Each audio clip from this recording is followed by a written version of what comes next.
Bom, gente, então, boa tarde a todos. Estamos, então, hoje, iniciando aqui mais uma atividade interdisciplinar. Atividade esta promovida pelo Colégio Objetivo Assis, como mais uma das diversas aulas interdisciplinares promovidas para os nossos alunos do ensino médio, como também alunos dos cursos pré-vestibulares, integral, noturno, como também o Foco Enem. Na tarde de hoje, o professor Leandro e eu estaremos trabalhando, então, com vocês, uma temática que vem ganhando muita repercussão, né? A questão dos conflitos no Afeganistão, tá? Então, primeiramente, Leandro, obrigado aí de ter aceito, de ter topado em estar participando comigo aí nessa atividade. Eu que agradeço o convite aí. Né? A primeira que fazemos juntos, né? De muitas. Com certeza de muitas ainda que teremos, tá? Então, o que eu gostaria de pedir para vocês também, tá? Que nós organizamos em 3 momentos. Um primeiro momento da minha fala, na sequência, o professor Leandro com a exposição dele, e na terceira parte nós vamos abrir aí para as perguntas, tá? Como também para vocês aqui presentes, como para o pessoal que está em casa. Tudo bem? Leandro? Certinho, vamos lá então. Então, beleza, então, gente. Então, quando nós falamos, né, do Afeganistão, a primeira coisa que nós precisamos... Lucas, não está mudando o slide. Só um segundinho, ao vivo. Vamos lá. Aí. Pararás. Aí, beleza. Bom, a primeira coisa que nós temos que ter em mente, então, né, quando nós falamos em Afeganistão, é fazer exatamente a sua localização, né? O que é o Afeganistão, onde que esse país ele está situado, né? E principalmente o porquê que ele vem ganhando hoje toda essa centralidade no contexto geopolítico contemporâneo, tá?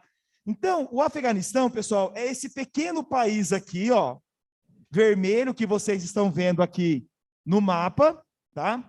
Um país que tem uma posição geográfica bastante estratégica, porque ele faz fronteira com o Irã, faz fronteira com a Índia, mas principalmente é um país que está situado entre 2 regiões de grande relevância na geopolítica contemporânea, como também na antiguidade. Refiro-me aqui ao Oriente Médio, como também ao subcontinente indiano. Então, é uma região que, ao longo de milhões e milhões de anos, foi uma rota de passagem, foi uma rota de cruzamento entre diferentes povos, diferentes culturas, diferentes identidades, né? E que juntas foram deixando suas marcas, que hoje formam o que nós chamamos de sociedade afegã. Um outro ponto que é importante nós estarmos destacando aqui é o seguinte, que sempre quando vamos entrar em contato com uma identidade, com uma cultura, com uma sociedade que é diferente daquela da nossa, ou daquela que estamos inseridos, é muito desafiador, muito complexo e até mesmo não recomendado a adoção de juízo de valores, limitando a posicionamento simples, certo ou errado, porque sim, porque não, tá? Mas muito pelo contrário. E sim, o que nós devemos fazer? Descrever os fatos que estão ocorrendo à luz da ciência e, sobretudo, desprovido de dogmas, de valores que nos acompanham. Então, entender, narrar o outro, ao nosso entendimento, é um exercício que precisa ser feito com muito cuidado para não pecarmos aí por tendenciosidades ou até mesmo, né, por posições limitadas, posições aí, né, não muito abrangentes. Mas vamos lá, então. Então, o Afeganistão, ele é um país que tem uma área de 652 mil quilômetros quadrados. Em termos comparativos, ele é um pouco maior do que a França, e tem uma população na ordem de 38 milhões de habitantes. Para vocês terem uma ideia em termos comparativos, o estado de São Paulo tem 45 milhões de habitantes, tá? Entretanto, pessoal, nós temos um país com uma maioria religiosa predominantemente muçulmana, tá? 99% da sociedade afegã, ela é muçulmana. E isso é um ponto importantíssimo para entendermos melhor todas essas questões que envolvem aí, né, a geopolítica contemporânea do Afeganistão. Agora, uma pegadinha de vestibular. Dos 100% de muçulmanos, 80% são sunitas. Nós temos que lembrar que o islamismo, enquanto estrutura religiosa, ele se ramifica em várias vertentes, sendo que as duas mais importantes em termos de seguidores são os sunitas e os xiitas, né? Que se divergem, sobretudo, em relação à interpretação e ao segmento do livro sagrado. Historicamente falando, adotou-se de uma forma muitas vezes equivocada, muitas vezes parcial, tendenciosa, o entendimento de que os xiitas eram radicais. Sempre que se falava em violência e islamismo, associava-se aos xiitas. E isso é, primeiro, uma análise muito equivocada e que agora se materializa ainda mais equivocada ainda, né? Porque a tônica da aula de hoje, ela vai consistir basicamente, né, na discussão do grupo Talibã, das ações do grupo Talibã, que vai representar aí uma maioria quase que esmagadora de muçulmanos sunitas, tá? O PIB do país é de apenas 35 bilhões de dólares, tá? Nossa, coxa, você acha que 35 bilhões de dólares é pouco? Sim, quando nós consideramos um PIB de país, tá? 35 bilhões de dólares é menos do que as grandes fortunas dos maiores bilionários do planeta, tá? Bom, dessa população de 38 milhões de habitantes, eu tenho 40% dessa população desempregada, ou seja, fora do mercado de trabalho, certo? E dos 100% da população afegã, vejam vocês, moçada, 2/3 dessa população vivem o quê? Abaixo da linha da pobreza. Então, percebam uma situação muito preocupante. Referimos aqui a um país que apresenta um quadro social muito desfavorável, né? E esse quadro social, esse quadro econômico desfavorável, vai ter um papel fundamental, que depois o Leandro, com muito mais propriedade do que eu, vai explorar como uma das ferramentas adotadas por esses grupos chamados de extremistas para estarem o quê? Angariando, para estarem trazendo membros, né? Para estarem recrutando membros às suas operações, tá? Apesar do Afeganistão ser um país muito pobre, um país socialmente muito problemático, é um país que apresenta o quê? Riquezas minerais muito estratégicas. Segundo dados da própria ONU, Organização das Nações Unidas, estima-se que o Talibã tenha entre 1,5 a 2 trilhões de dólares, repito, 1,5 a 2 trilhões de dólares em riquezas minerais. Então, vejam vocês que não estamos falando de um território qualquer, né?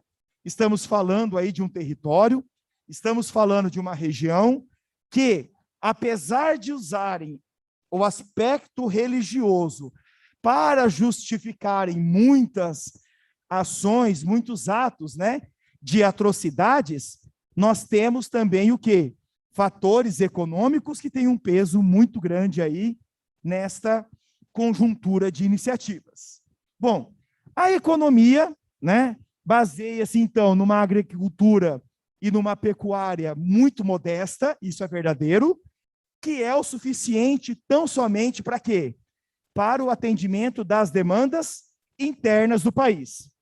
No campo da mineração, então, se destaca o ouro, cobre, prata, carvão, cromo, zinco e urânio.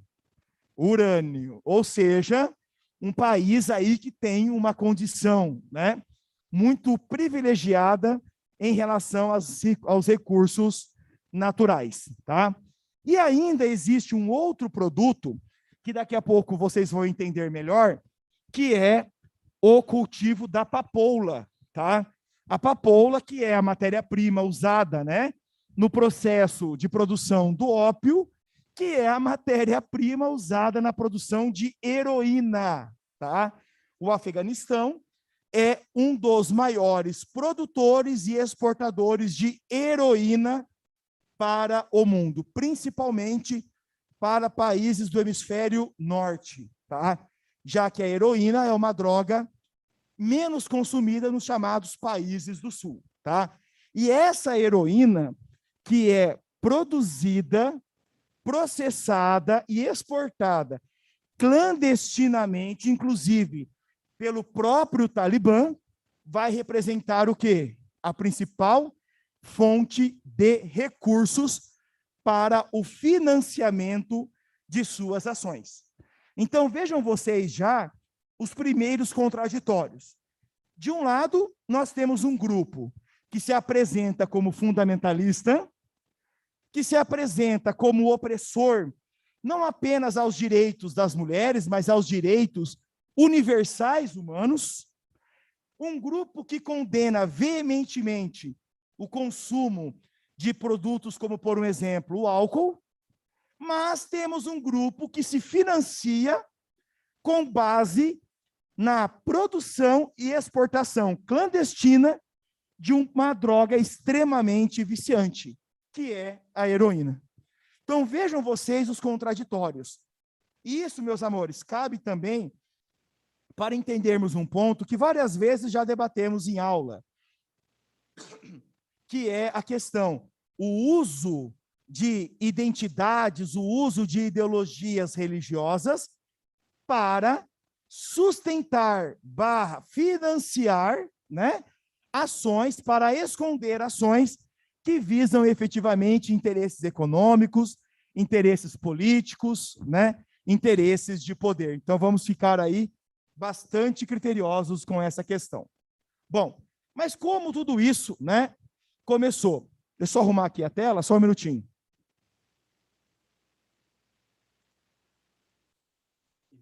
Aí fica melhor para vocês enxergarem aqui. Bom, então, nós temos que lembrar que no pós-Segunda Guerra Mundial, a 1991, o mundo ele entrou em um contexto geopolítico chamado de Velha Ordem Mundial ou período bipolar, né? Em que Estados Unidos e União Soviética, por meio de diversos movimentos políticos, diversos movimentos econômicos e, sobretudo, militares, buscavam o quê? A consolidação e a ampliação de suas hegemonias.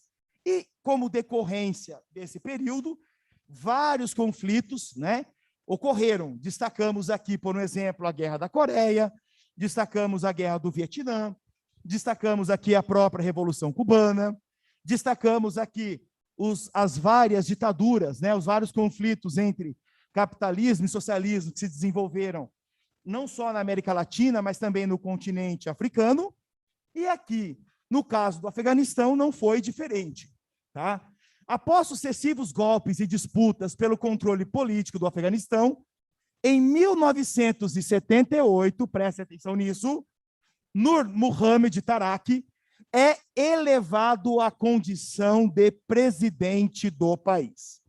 O detalhe é que o Taraki, ele contava com o apoio direto de quem? Da União Soviética, da ex-União Soviética. E assim que assumiu o poder, Taraki começou a realizar várias transformações estruturais internas no Afeganistão. Dentre elas, a instalação de um processo de reforma agrária. Tarak também promoveu o quê? A introdução de um sistema educacional laico. Isso significa o quê? Desconectado com as questões religiosas. Educação é uma coisa, religião é outra. E ainda, Tarak fez o quê? Passou a permitir a entrada da mulher na política, como também no mercado de trabalho, certo? Só que estas ações do Tarak acabou gerando o quê? Uma série de descontentamentos a uma maioria da sociedade afegã que estava assentada, que estava enraizada nos valores ultra-ortodoxos do Islã, que são os chamados grupos fundamentalistas. Para eles, essa conduta, certo? Do governo do Tarak era o quê? Algo que vinha a afrontar os pilares, os fundamentos do Islã aos seus olhares. Porque no Alcorão não tem nenhuma linha dizendo que mulher não pode trabalhar, não tem uma linha dizendo que mulher não pode estudar, ou que mulher é um ser inferior ao homem no contexto social. Vamos deixar isso muito claro, que é a parte que o Leandro vai explorar muito bem com vocês depois, certo? Entretanto, pessoal, pouco tempo depois, o presidente Tarak sofre um golpe e é substituído por Hafizullah Amin, que teve também o quê? Um apoio, no caso, de oposição, ou seja, os soviéticos não queriam o quê? O governo de Amin, certo? E aí, temendo que o governo de Amin se aproximasse dos Estados Unidos, olha só, o que a União Soviética fez? A União Soviética envia tropas ao Afeganistão, a União Soviética envia tropas ao Afeganistão e, pouco tempo depois, já executam e derrubam o governo de Amin e introduzem o governo de Barack Karmal, certo? Então, você teve, então, em 1979, o início da chamada Guerra do Afeganistão, certo? Vale lembrar, pessoal, que vocês devem estar percebendo que nós estamos tratando muito mais de um conflito em que sociedades diferentes, povos rivais, elegeram um território para quê? Para acertarem as suas diferenças. Mas, poxa, por que os Estados Unidos e a União Soviética tinham tanto interesse nesse território? Vejam vocês, ó. Vou só voltar aqui. Vamos relembrar aqui. Oriente Médio, principal área produtora de petróleo do mundo. Estados Unidos, maior consumidor de petróleo do mundo. Para os soviéticos, conquistar o Afeganistão e ampliar suas influências sobre o Oriente Médio era uma forma do quê? De fazer frente aos interesses imperialistas dos Estados Unidos. De outro lado, os Estados Unidos entendiam que, se esses ideais, né, de avanço da influência soviética sobre o Oriente Médio tivessem êxito, o fornecimento de petróleo para os Estados Unidos ficaria o quê? Comprometido. Então, vejam, né, o quanto que agentes externos e interesses econômicos agem como ferramentas balizadoras da estrutura geopolítica desse conflito. Mas avançando aqui, vamos lá. Então, pessoal, é nesse contexto, né, que surge um grupo de rebeldes chamados Mujahidin, ou Mujahadin, não sei qual que é a pronúncia em afegão, tá? Eles declararam uma jihad. Quem eram os Mujahidin, ou Mujahadin? Quem eram eles? Eram jovens de diferentes idades, estudantes, e depois, inclusive, vamos falar a origem da palavra Talibã. Eles eram estudantes, mas não estudantes de uma estrutura escolar convencional. mas sim estudantes de, entre aspas, seminários, centros de estudos ortodoxos do Alcorão, certo? E que entendiam que a presença soviética era uma afronta aos seus interesses, até porque não podemos esquecer que em todo o Estado que adotou o unipartidarismo comunista ou unipartidarismo socialista, as práticas religiosas elas não eram que permitidas, como até hoje os estados que assim são não permitem, certo? Então, os mujahidin declararam uma jihad, que numa tradução literal significa guerra santa, tá? O detalhe, pessoal, que nós temos que tomar muito cuidado com a palavra jihad. Numa tradução literal e numa interpretação radical, jihad, guerra santa, literalmente o quê? Um exercício de combate e extermínio àquele que não segue determinado fundamento. Entretanto, existem várias vertentes e correntes no árabe, sobretudo em estudiosos do Islã, que dizem que a palavra jihad, que também é entendido como guerra santa, mas não é uma guerra de combate, uma guerra de atrito físico, mas sim um processo, um movimento de busca por novos fiéis, um processo de conversão, um processo de resistência, de construção e manutenção da própria identidade, sem provocar o quê? O extermínio de pessoas, como acompanhamos até então, tá? E foi exatamente nesse contexto, então, que os mujahidin passaram a ter o quê? Forte apoio econômico, político, financeiro, né, econômico e militar de quem? Dos Estados Unidos. Poxa, os Estados Unidos, então, estavam preocupados com a causa islâmica, com a causa muçulmana? Não. O que eles queriam? Derrotar o seu maior rival do contexto da Guerra Fria, que era quem? Os soviéticos, certo? Porém, em 1988, após um número absurdamente grande de mortos, tanto do lado soviético e principalmente do lado afegão, só para vocês terem uma ideia, no Afeganistão, tá, morreram cerca de 1 milhão de pessoas, enquanto que do lado soviético morreram cerca de 15 mil pessoas, tá? Então, diante de todo esse cenário de muitas mortes e, sobretudo, crise econômica, né, que a União Soviética já estava atravessando, Mikhail Gorbachev, em 1988, anuncia o quê? Um processo de retirada de tropas. Exatamente aquilo que estamos vivenciando hoje. Eu falo que a história ela é muito gostosa e curiosa, por quê? Apesar dos agentes, apesar das diferenças dos contextos temporais, muitos enredos eles acabam sendo o quê? Repetidos.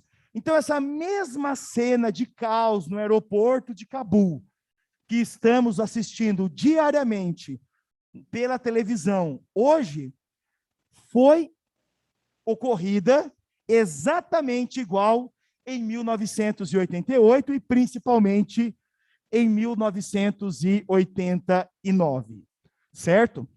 Com a saída soviética, a presidência do país ficou com Mohammad Najibullah, que em linha, né, que tinha como grande desafio lutar contra os rebeldes, certo?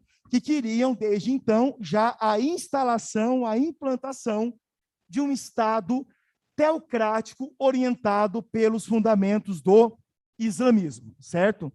E Muhammad ficou, então, no poder até 1992, ok?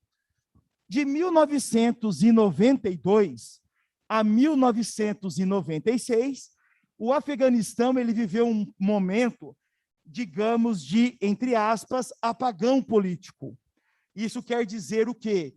Que o controle político, econômico e militar do país ficou, digamos assim, bastante à reveria, certo? Alternando-se sucessivamente, e tudo isso agravando muito a condição econômica e, principalmente, a condição social do país. Tá? Foi aí que, em 1994, certo? Um grupo surge. Quem é este grupo? O Talibã. Poxa, o que significa Talibã? Talibã, no idioma pashtun, significa estudante. Como eu falei para vocês, não estudantes de universidades ou de escolas regulares, não, mas estudantes, certo? De seminários, digamos assim, estruturas e centros de estudos religiosos ultra-radicais dos fundamentos do Islã, certo? E o objetivo do Talibã era exatamente o quê? Criar um Estado teocrático no Afeganistão, em que as leis do Alcorão, em sua tradução e interpretação literal, viessem a ser implantadas. Leis sociais e leis religiosas permanecessem, certo? O Talibã, ele passou, então, a ser liderado por Muhammad Omar, tá? Em 1996, aí sim, o Talibã, ele faz o quê? Assume o controle político do país. E tão logo o Talibã assume o controle político do país, ele começa a implantar o quê? Um conjunto de mudanças, um conjunto de normas, de leis, que tiraram drástica e severamente princípios básicos da vida democrática. Entendam os direitos de livre manifestação, como também os direitos e fundamentos da equidade de gênero. No período do Afeganistão, governado pelo Talibã de 96 a 1996 a 2001, praticamente tivemos o quê? A introdução de uma sociedade em que as mulheres não tinham praticamente mais nenhum direito. Para vocês terem uma noção, neste período aqui, tá? As mulheres não podiam sair de casa sozinhas, apenas se estivessem acompanhadas de um homem da família. Vejam vocês o nível de patriarcalismo que foi introduzido na sociedade afegã a partir do governo Talibã. É óbvio que o país rompeu relações, né, diplomáticas com quase todos os países do mundo, sobretudo os chamados países do Ocidente, política, econômica e ideologicamente ligados aos Estados Unidos, certo? Entretanto, no ano de 2001, como uma consequência, né, dos ataques às Torres Gêmeas do World Trade Center, os Estados Unidos iniciaram uma ofensiva a um grupo de países chamados Eixo do Mal. Quem são esses países do Eixo do Mal? É o nome dado a um grupo de países que abrigam ou financiam grupos extremistas, dentre eles Cuba, Irã, Iraque, Coreia do Norte e o próprio Afeganistão. Quando os Estados Unidos, então, mandaram suas tropas para o Afeganistão com um duplo objetivo. Primeiro, derrubar o regime talibã e reintroduzir um regime, entre aspas, democrático, falo entre aspas, porque efetivamente democracia não é só voto, né? Democracia é um sentimento que vai muito além do ato do voto, e também derrubar quem? Caçar quem? Osama Bin Laden, né? Líder da Al-Qaeda, que é um dos grupos de resistência que surgiram no contexto da guerra do Afeganistão, certo?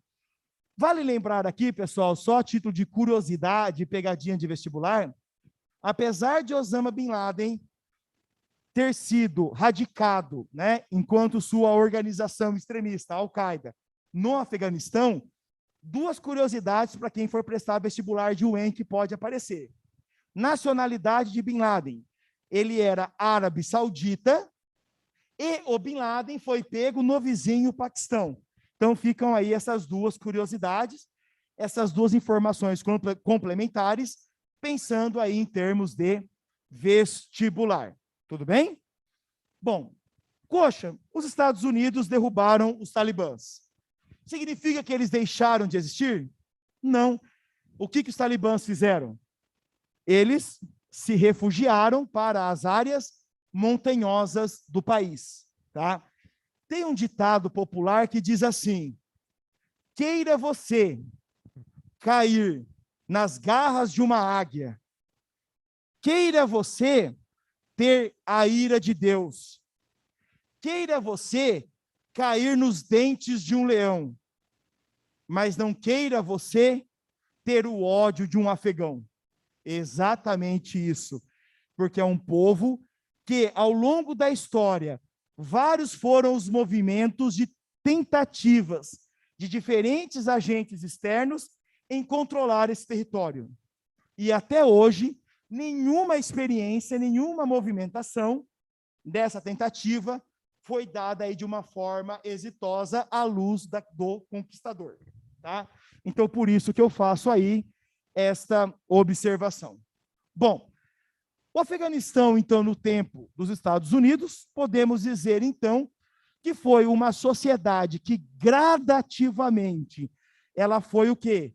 Tendo alguns significativos avanços. Dentre eles, a desvinculação entre teocracia e poder político, certo?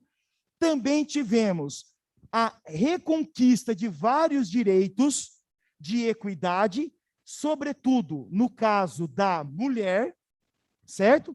E ainda nós temos que considerar também que várias conquistas sociais, que no primeiro momento pode parecer pequeno, como a mulher poder trabalhar, a mulher poder andar na rua livre, tipo, sem a obrigatoriedade da presença de um homem, foi conquistado nesse período. Só que foi um período muito caro. De 2001 a 2021, ou seja, 20 anos, foram consumidos mais de $1 trilhão.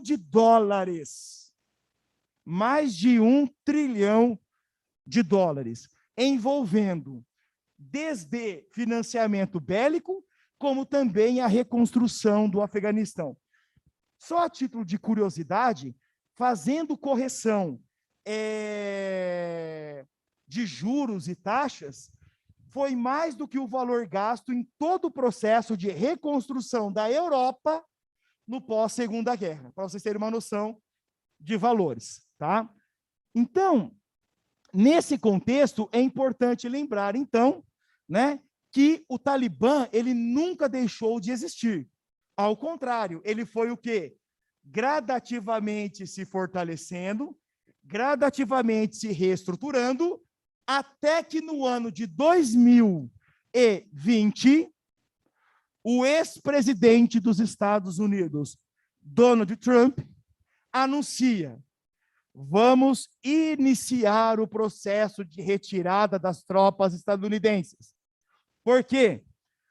Porque já restabelecemos a democracia no Afeganistão, já reconstruímos as bases sólidas para uma sociedade não ameaçada, e mais, é uma guerra que está muito cara, muito impopular, inclusive do ponto de vista político. Feita essa promessa, Donald Trump não se reelege e o atual presidente, Joe Biden, ele dá o quê? Prosseguimento a esta política de retirada de tropas dos Estados Unidos do Afeganistão, que foram iniciadas neste mês de agosto e deram como prazo o dia 31 de agosto para terminar.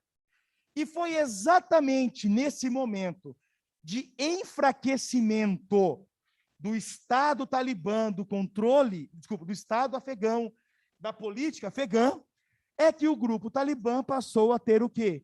Uma oportunidade de ouro para fazer o quê? Para avançar e passar a conquistar o quê? Territórios do país. E o mais curioso, que alguns podem me perguntar assim, poxa, mas eles não tiveram resistências? É aí que está, que nós temos que entender. Primeiro, a presença estadunidense no Afeganistão nunca foi uma unanimidade, nem mesmo para aqueles que não gostavam do Talibã. Primeiro ponto é esse. Segundo ponto, ao longo desses 20 anos, os chamados governos civis, eles se caracterizaram, se estruturaram com um modelo de gestão extremamente ineficiente, extremamente corrupto, olha só, ineficiente, corrupto, e que deixou as chamadas violências sociais eclodirem. E nesse contexto de eclosão de mazelas sociais, é que uma parcela muito considerável da sociedade afegã começou a dizer que saudade do Talibã. Porque no tempo do Talibã, violências como homicídios não aconteciam, roubos à rua, assaltos à mão armada não aconteciam. Que saudade desses tempos. Então, com base nesse argumento de construção de utópico de um passado que nunca existiu, mas é fácil você, no presente, criar uma fantasia de um passado glorioso que nunca existiu, você ganhar um apoio da sociedade e, com esse apoio da sociedade, você se legitimar e avançar sem maiores resistências. E foi exatamente neste contexto que, em agosto de 2021, o governo, as lideranças talibãs, tomam, ou melhor, reconquista o controle político do Afeganistão e com a promessa de que seria introduzido um regime político, entre aspas, mais suave do que aquele experimentado, mas que, ao longo destas semanas, né, que eu falo que nós estamos literalmente, né, vivendo a história, nós vemos o quê? Uma prática totalmente desconectada com o discurso. Então, para eu passar para o Leandro, encerrar minha fala e passar para o Leandro, o que nós temos, então, que considerar? Que, mais uma vez, agentes externos estão o quê? Elegendo um território para acertar as suas diferenças. Fato 1. Fato 2. O governo talibã, em concomitância com o governo chinês, já estabelecendo o quê? Movimentos de uma certa aproximação. Mas aproximação por identidade religiosa, política, econômica? Não. Mas uma aproximação por terem um inimigo comum, Estados Unidos. E no caso da China, como também outrora foi dos Estados Unidos, não podemos esquecer de uma análise perversa, dolorida, intensa, mas verdadeira, que guerra é um momento muito lucrativo para aquele que não tem a bomba sobre a sua cabeça. Então, aquilo que os Estados Unidos lucraram de armas, com armas ao longo de todo o século XX e ainda continuam lucrando no século XXI, nós temos uma China e uma Rússia de olho nesse mercado multimilionário, sem falar das riquezas naturais do Afeganistão, estimadas entre 1,5 a 2 trilhões de dólares, certo? E ainda não podemos deixar de citar o, entre aspas, temor que os Estados Unidos têm, que por 20 anos eles forneceram o quê? Armas, treinamentos, tecnologias para as tropas afegãs. E que hoje essas armas, essas tecnologias vão cair não só nas mãos do Talibã, mas também das potências que os apoiam. Entendam aqui, Rússia e Estados Unidos. Então, moçada, a Guerra Fria, do ponto de vista de datação, Ela terminou no dia 25 de dezembro de 1991. Mas as divergências geopolíticas entre as duas grandes potências do século XXI, Estados Unidos e Rússia, eu falo potências militares, elas ainda continuam e acredito que ainda continuarão por muito tempo. Leandro?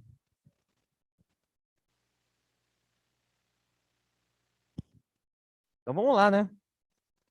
Então vamos seguir aqui, até usando um pouco da fala do Coxa, que ele até deu um gancho muito legal no começo, que tem uma coisa que é muito importante da gente entender, é que estudar um tema como o Afeganistão atual, primeiro que dá um belíssimo de um trabalho, né? Um trabalho que pouca gente às vezes faz. Como assim? Ué, a informação chega para mim tão fácil na internet, que daí tudo que eu leio eu começo a acreditar e não faço nenhuma crítica em cima daquilo que eu estou lendo. Então esse é um ponto bem importante da gente começar a nossa discussão, tá? Até porque eu vou tentar trazer uma questão mais da sociologia aqui, e a sociologia adora isso, tá? Pegar esses temas centrais e colocar como pano de fundo para a gente discutir alguma temática, tá? Então o que eu trouxe aqui para a gente começar a nossa discussão, certo? Então o Coxa no começo ele falou um ponto que é essencial, tá? Que é o quê? O Afeganistão é um país subdesenvolvido.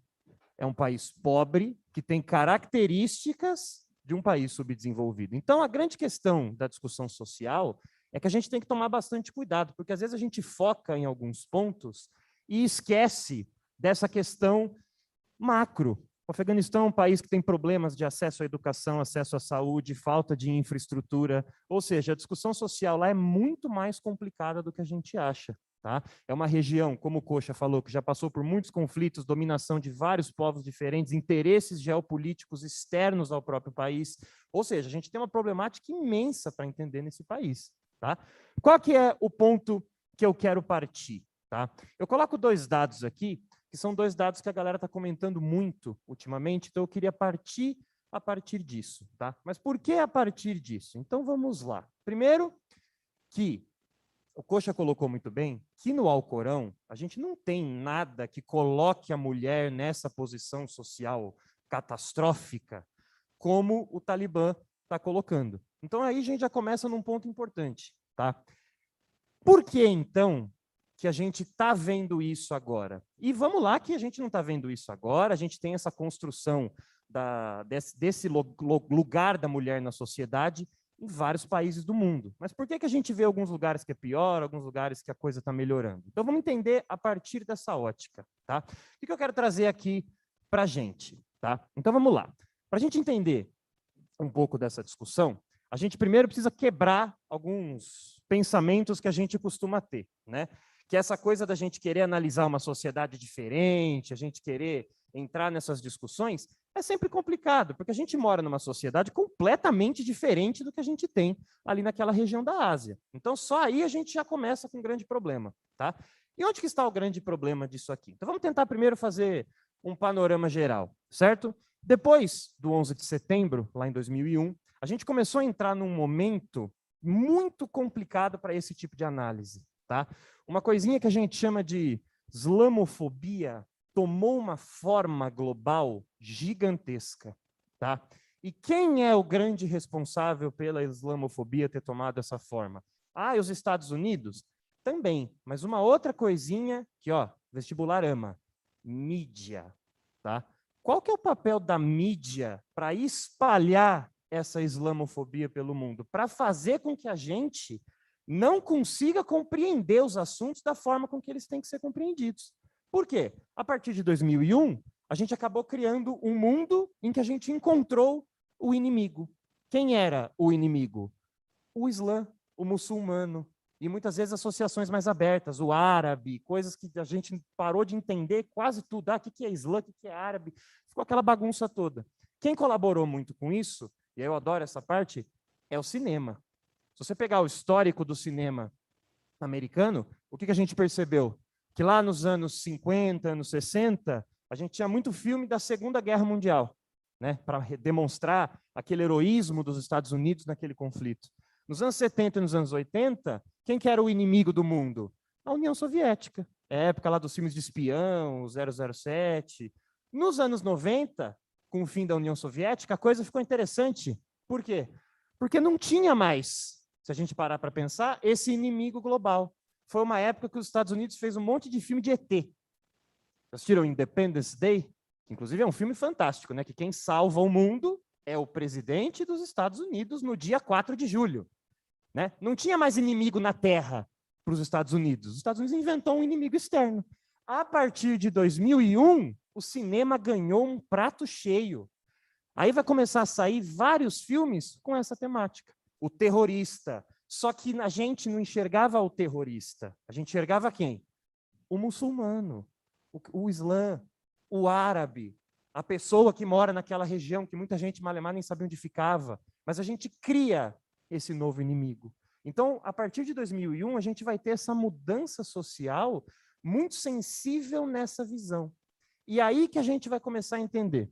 Estados Unidos, então, vai ocupar o Afeganistão, vai ficar lá até esses dias atrás, e aí que tem a questão importante.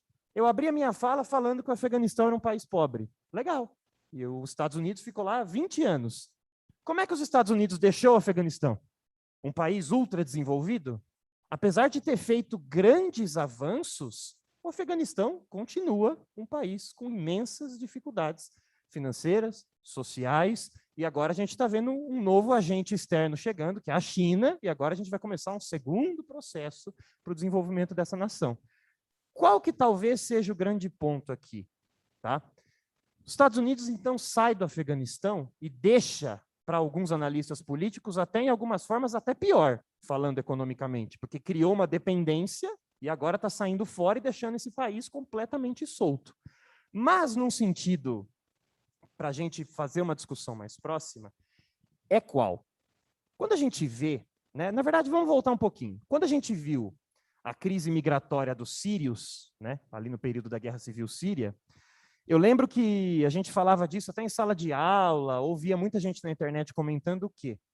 Que tinha várias reportagens falando que os sírios, eles se locomoviam ali pela região da Ásia, tentando sair ali para a Europa ou para outros países ali da região, e eles usavam celular, justamente abrindo o mapa para ver onde só conversavam entre si, para ver onde está.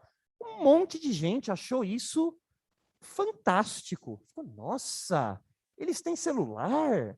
Que coisa legal, não sei o quê. Gente, eles não moram na Idade da Pedra.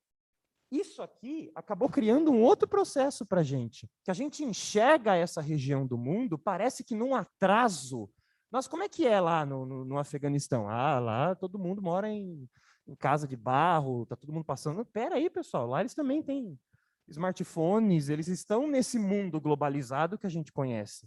Tá? Inclusive, essa moça aqui, que eu esqueci o nome dela e eu também não sei se eu conseguiria pronunciá-lo, ela era jurada do The Voice, do Afeganistão.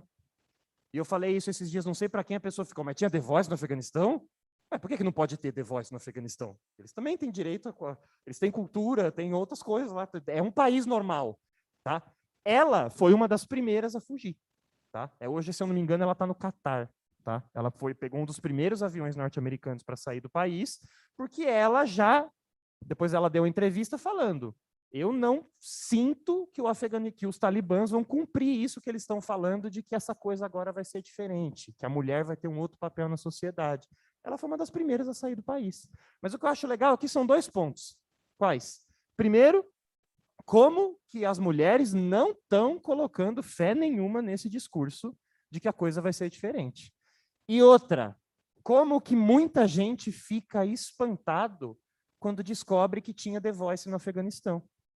Uma coisa de tipo, nossa, mas é uma coisa tão moderna. Sim, o Afeganistão é um país que está dentro da globalização, é um país como qualquer outro. Tá? Tem ali suas questões sociais mais complicadas, só que está dentro aí do modelo globalizado, principalmente de cultura de massa.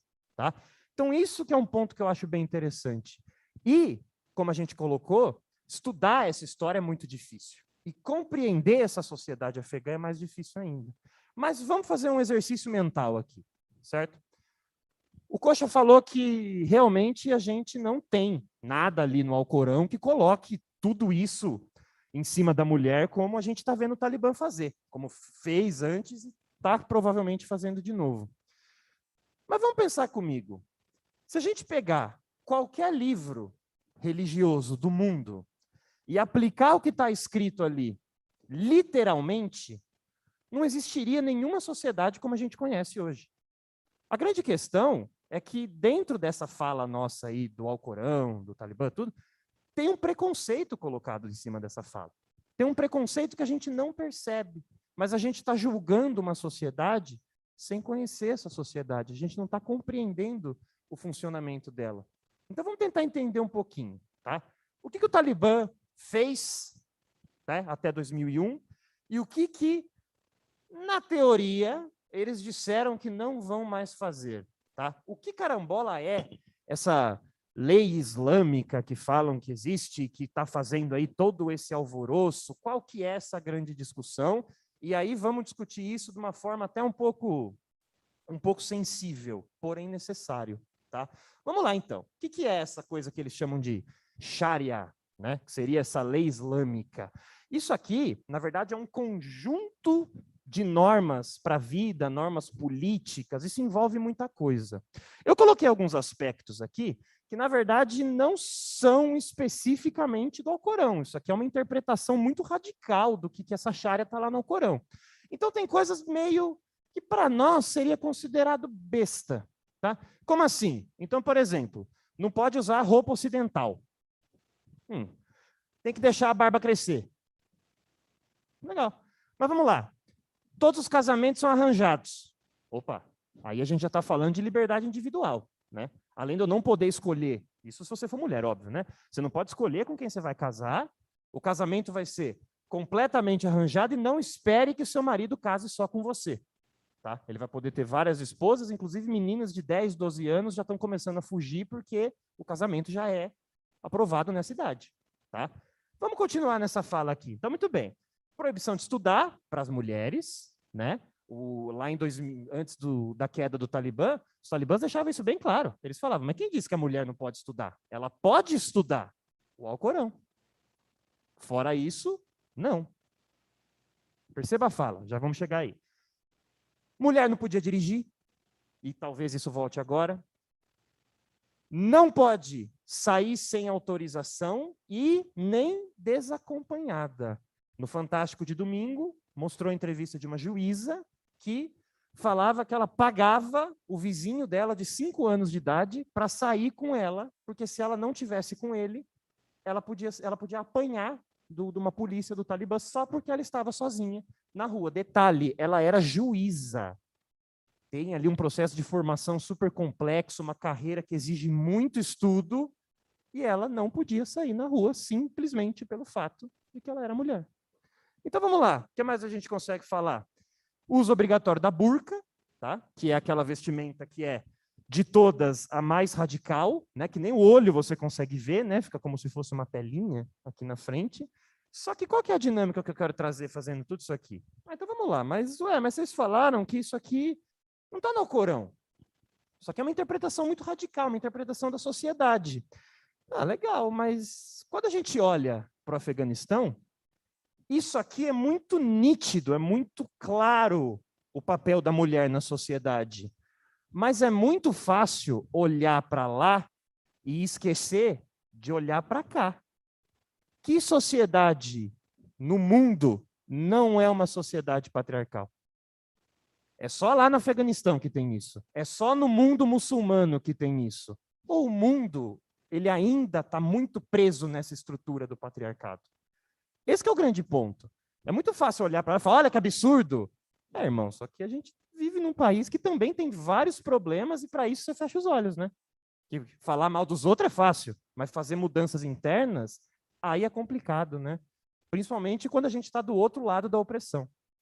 Né? É muito fácil ser homem e ficar falando essas coisas. Mas aqui não é tão ruim. Não é tão ruim para você, né? Vamos falar isso, fazer essa discussão socialmente. Esse que é o grande ponto que eu acho que as pessoas estão perdendo um pouco esse foco. Não é falar que, não, peraí, o Talibã também não é tudo isso sim. Só que não adianta nada a gente tentar entender isso como uma situação fácil. Em que sentido? É culpa do que está acontecendo lá? É culpa do Islã. Não, não é culpa do Islã. O Talibã, ele basicamente está reproduzindo a sociedade patriarcal. Claro que eles estão utilizando de uma força muito grande, né, que vem ali de um preceito que eles acreditam ser religioso, para tornar isso uma coisa, inclusive, muito mais agressiva. Mas a dinâmica, ela é muito mais complexa do que falar só, é que eles são muçulmanos, né? Por isso que as coisas são assim lá. Então, aqui no Brasil a gente não é muçulmano e a gente vê vários processos aí da sociedade patriarcal acontecendo um monte de coisa e ninguém fala nada. Mas não é tão radical assim, mas não importa o quão radical é. O que importa é que isso ainda existe. Então, isso aqui, na verdade, é um reflexo do mundo que a gente vive. Só que eles têm uma desculpa religiosa para cima disso. Quanto lugar aí que não faz quase isso, mas a desculpa religiosa ela não tem. Então, esse é um ponto que é importante da gente discutir. Isso aqui não está longe de uma discussão social mais abrangente. O buraco é muito mais embaixo. E aí, vamos fazer um exercício de estudo aqui. Como assim? Primeiro que, não sei se o Coxa viu, mas divulgaram várias fotos, né? Essa é uma foto do Afeganistão antes do Talibã. E era uma foto do Irã, antes da Revolução Islâmica. Então, ou seja, você já começa a ver que a internet é aquele mar de desinformação, tem que tomar muito cuidado. E essa foto rodou, e era uma foto completamente fora do contexto. Tá? Mas quando que a gente percebe que essa mudança é essencial? Vocês lembram da Malala, que sofreu o atentado? Inclusive, até hoje ela está aí, dentro dessa causa. Né? Ela já deu as entrevistas falando aí dessa volta do Talibã, o quanto que preocupa ela. Por que eu trouxe aqui o atentado da Malala? Primeiro que a Malala ela não é afegã, né? Ela é do Paquistão. Ela sofreu o atentado no Paquistão, só que foi pelo Talibã. Né? Como o Coxa falou, o Talibã nunca deixou de existir, ele se escondeu principalmente nas regiões montanhosas, ali na fronteira entre o Afeganistão e o Paquistão, e ela vivia numa cidade pequenininha em que o Talibã basicamente mandava. Né? O Talibã não só não deixou de existir, mas como ele continuou controlando principalmente cidades pequenas de áreas rurais. O que aconteceu? A Malala, ela queria estudar, o Talibã não deixava, o pai da Malala, inclusive, ele sempre apoiou o estudo dela, mas por conta ali do crescimento do Talibã, a Malala teve que parar de estudar. Ela fez um blog, né? Isso é um negócio que eu já tive, muita gente também ficou, ela fez um blog? Ela tinha internet? Sim, são pessoas que vivem, que têm contextos normais como nós.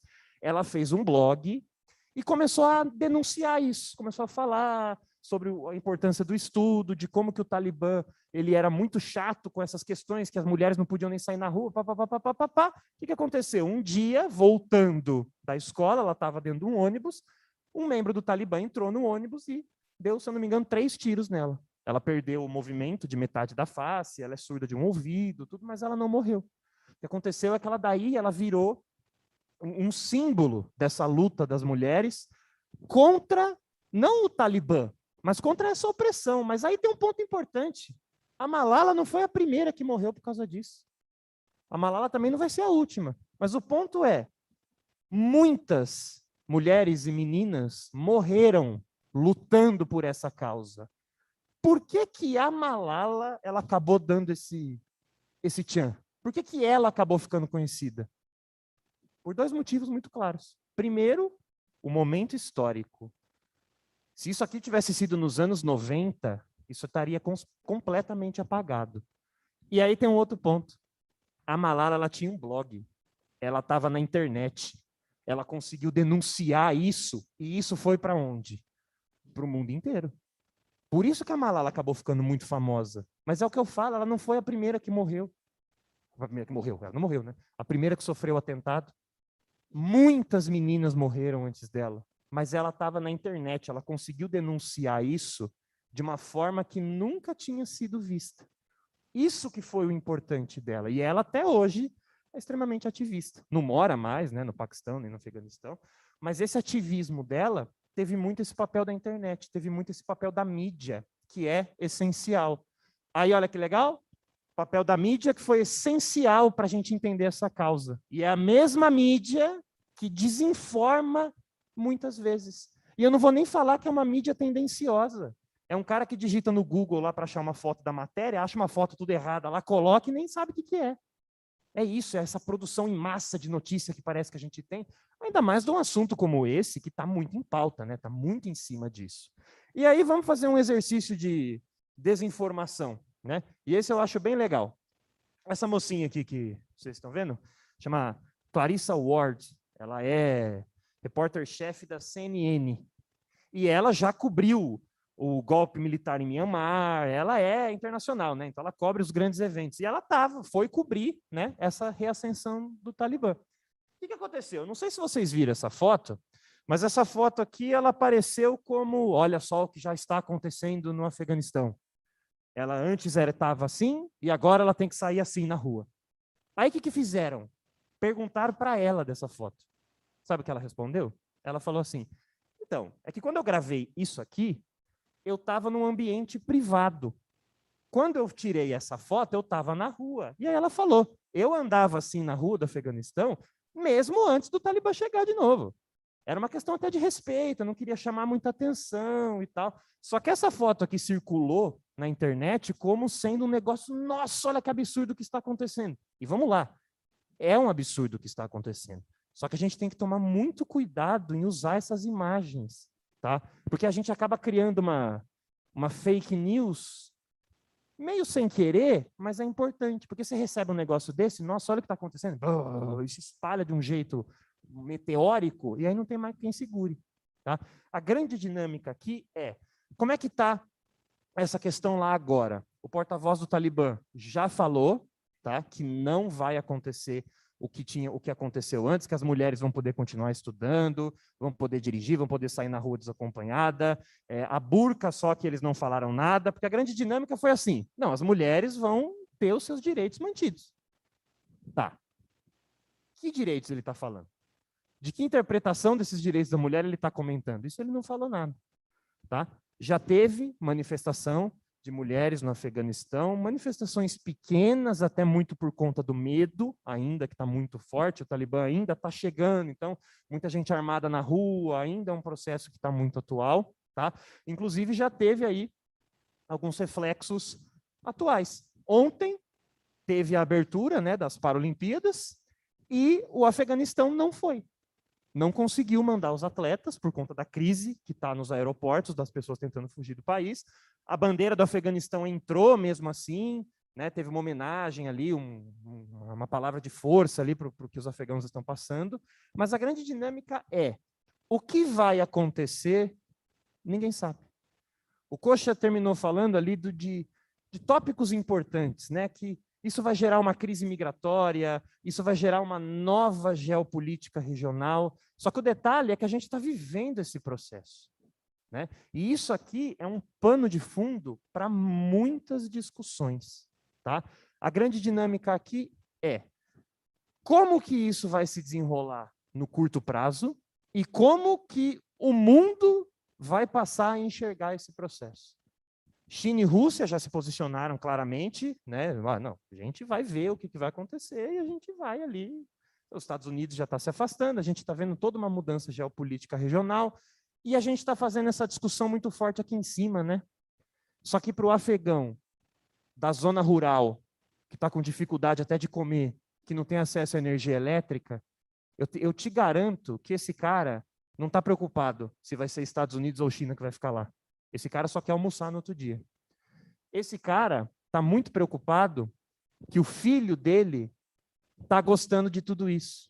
O filho dele está vendo o Talibã como um libertador do país. Esse cara está com medo que o filho dele está querendo se alistar junto com o Talibã, porque viu o Talibã, está enxergando o Talibã como os libertadores daquela nação.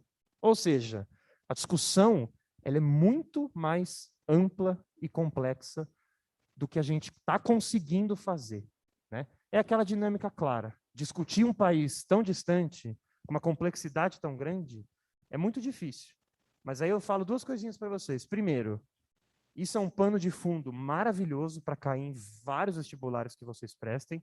Tá? Talvez até não esse ano, talvez até muito em cima, e tal, mas já pode começar a aparecer.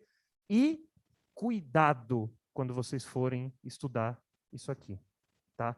Cuidado por quê? Primeiro, por conta das imagens que vão saindo aí, até em fontes de notícia grande, que às vezes acaba saindo tudo do contexto, e porque nós somos brasileiros. A nossa distância cultural do Afeganistão é enorme. Então, compreender a sociedade afegã e os seus problemas, é um trabalhinho muito maior do que a gente acha.